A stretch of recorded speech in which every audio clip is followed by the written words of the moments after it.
Halo semuanya, perkenalkan saya Nisa dan di sini saya sebagai teaching assistant dalam mata kuliah Sistem Informasi Bisnis untuk kelas C. Nah, di tugas sebelumnya kalian sudah mempelajari bagaimana sih cara kita menganalisis kebutuhan dari suatu sistem. Nah, di video kali ini saya akan menjelaskan bagaimana sih kita dapat membuat gambaran alur pekerjaan dari suatu sistem atau biasa disebut flowchart yang kita masukkan ke dalam suatu peta atau biasa kita sebut flow map. Nah, sebelum kita melangkah lebih jauh mengetahui bagaimana cara menggambarkan flow map, kita harus tahu dulu nih pedoman dalam pembuatan flow map. Yang pertama, flow map itu digambarkan dari halaman atas ke halaman bawah dan dari kiri ke kanan. Yang kedua, aktivitas yang digambarkan itu harus didefinisikan secara hati-hati dan definisinya itu harus dimengerti oleh pembacanya. Artinya, definisinya itu tidak boleh ambigu agar pembacanya tidak bingung. Yang ketiga, kapan aktivitasnya dimulai dan berakhir itu harus ditentukan secara jelas. Yang keempat, setiap langkah dan aktivitas itu harus berada pada urutan yang memang sudah benar. Yang kelima, lingkup dan range dari aktivitas yang sudah digambarkan harus ditelusuri dengan hati-hati. Dan yang terakhir, kita harus menggunakan simbol-simbol flowchart yang sesuai dengan standar internasional. Nah, berikut merupakan contoh-contoh simbol dari flow map. Bisa kita lihat misalkan di sini ada lingkaran yang menggambarkan konektor simbol, ada persegi panjang yang menggambarkan processing simbol, ada jejer genjang yang menggambarkan simbol input output dan selain sebagainya. Untuk lebih lengkapnya, kalian bisa lihat di modul atau di PPT materi yang sudah dibagikan di Google Classroom. Sekarang kita akan belajar bagaimana cara menggambar flow map melalui aplikasi Draw.io. Pertama, kalian buka dulu link yang sudah disediakan di Google Classroom, yaitu Draw.io. Lalu akan terlihat tampilannya seperti ini. Pertama-tama kalian ubah dulu judul dari file ini, karena saya referensinya dari Traveloka, maka saya beri judul flow map Traveloka. Kalian bisa sesuaikan dengan perusahaan kalian. Selanjutnya, di sini di bagian kiri ini ada beberapa bentuk, beberapa pilihan. Kita pilih yang advance, lalu kita pilih bentuk yang vertical pull 1. Kita drag atau misalkan diklik juga boleh, kita sesuaikan posisinya ada di mana. Nah, pull di sini kita isi dengan judul dari flow map ini. Dan line 1, line 2, line 3 ini akan kita isi dengan personel kunci yang sudah dianalisis di AKS sebelumnya. Nah, di sini saya akan membawakan referensi dari Traveloka. Maka judul dari flow map itu proses pemesanan tiket kereta api di Traveloka. Kita isi di sini.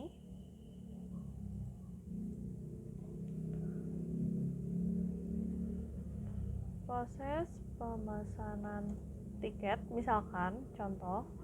Lalu di sini line satunya itu ada customer,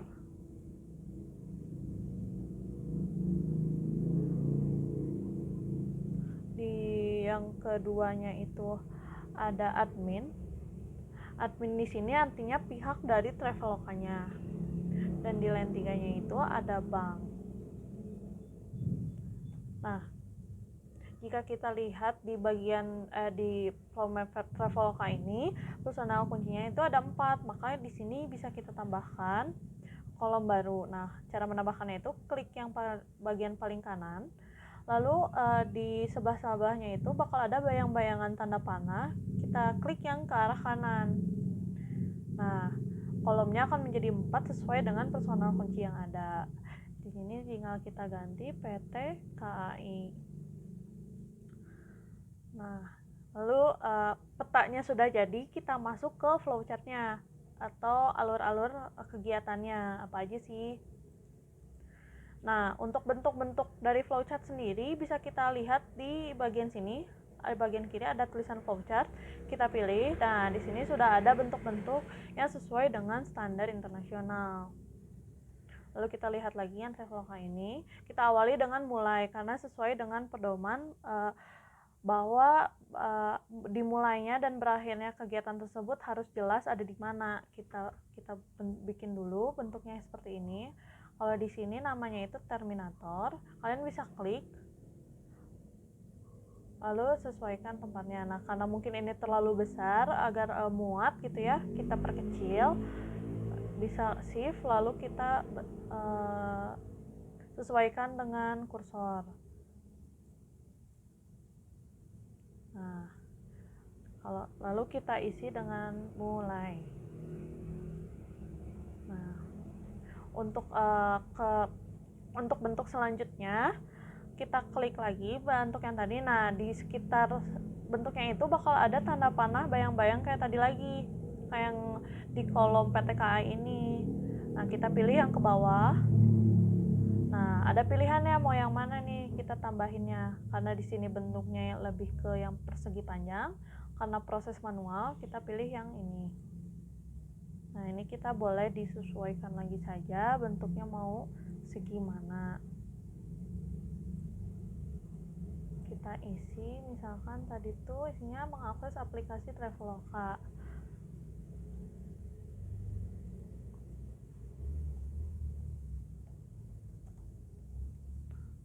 Aplikasi Traveloka.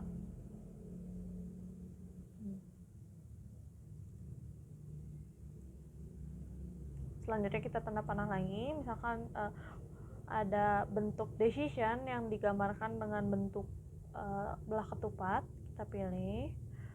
Di sini ada pilihan apakah sudah memiliki akun atau belum. Misalkan di sini kita masukin dulu pertanyaannya, apakah sudah memiliki akun atau belum. Biasanya kan kalau misalkan kita membuka suatu aplikasi ada pilihan tuh mau login atau sign in. Biasanya kalau login tuh ya untuk kita yang belum mempunyai akun di aplikasi tersebut. Kalau sign in biasanya udah pernah. Nah, di sini sama juga sistem itu kerjanya seperti ini. Misalkan konsumennya itu belum punya, maka kita bikin lagi proses selanjutnya. Jika belum, nah kalau lihat contoh yang Traveloka ini, setelah pertanyaan apakah sudah memiliki akun, memilih opsi registrasi, maka bentuknya itu kita ganti.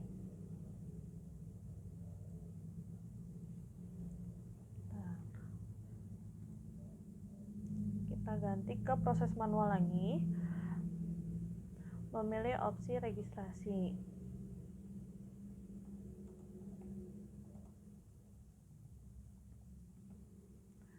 Nah, jika sudah,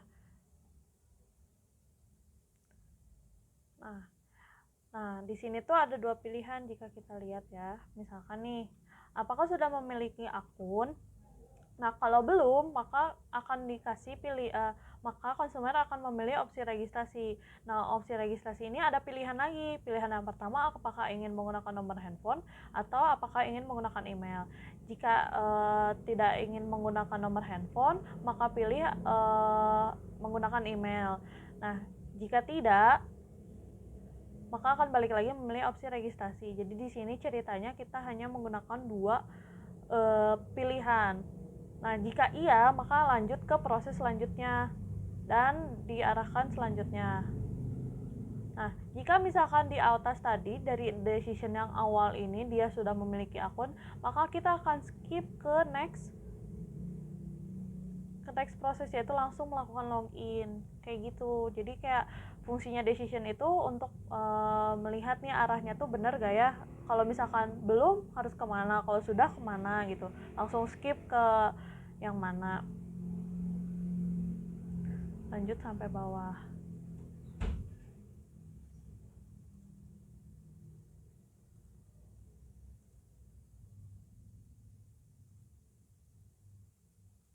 Nah, misalkan tadi kita mau bikin tanda panah yang ke samping kayak gini nih.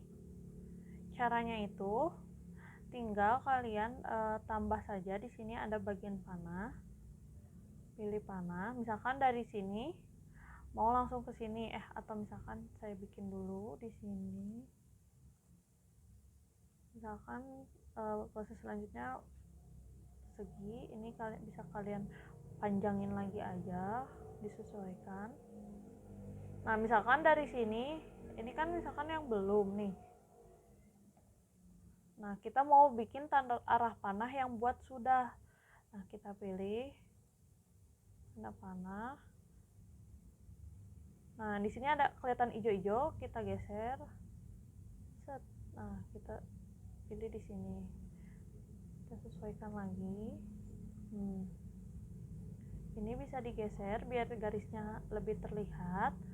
Nah, sudah. Jadi ini kalau misalkan apakah sudah memiliki akun atau belum? Kalau belum harus memilih opsi registrasi dulu. Kalau misalkan sudah, bisa langsung skip. Ini kita ketik sudah dulu, bisa langsung skip ke sini. Misalkan melakukan login. Dan seterusnya. Misalkan kalian mau bikin tanda arah panahnya ke samping, bisa juga kayak gini. Bisa ditambah ke samping kayak gini. Misalkan mau jejer genjang, butuhnya jejer genjang seperti ini. Ini bisa disesuaikan lagi.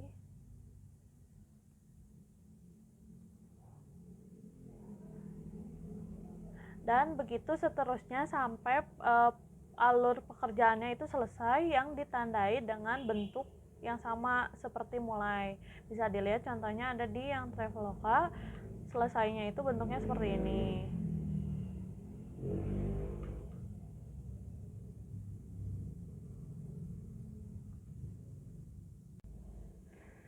Apabila sudah selesai bentuk flow mapnya, sudah selesai menggambarkan seluruh flow mapnya sampai selesai, kalian save. Caranya itu klik file di sini, lalu export as PDF, lalu transparent background boleh. Oh ya, sebelumnya tidak lupa kalian juga bisa mendesain flowchart flow map ini dengan cara memberi warna. Sesuaikan saja dengan warna dari perusahaan yang kalian analisis.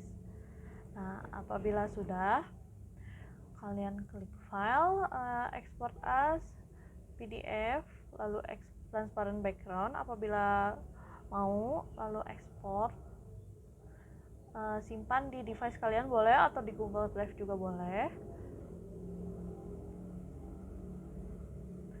Lalu save file. Dan akan tersimpan di komputer kalian atau di Google Drive kalian. Hasil dari PDF-nya sendiri akan berbentuk seperti ini.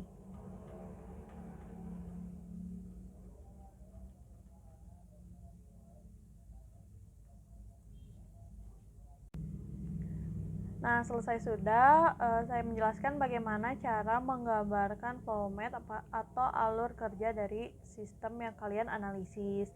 Apabila masih ada pertanyaan, feel free untuk langsung aja bertanya ke TA masing-masing, ke saya juga boleh, melalui chat ataupun grup kelas yang sudah disediakan. Terima kasih, selamat mengerjakan.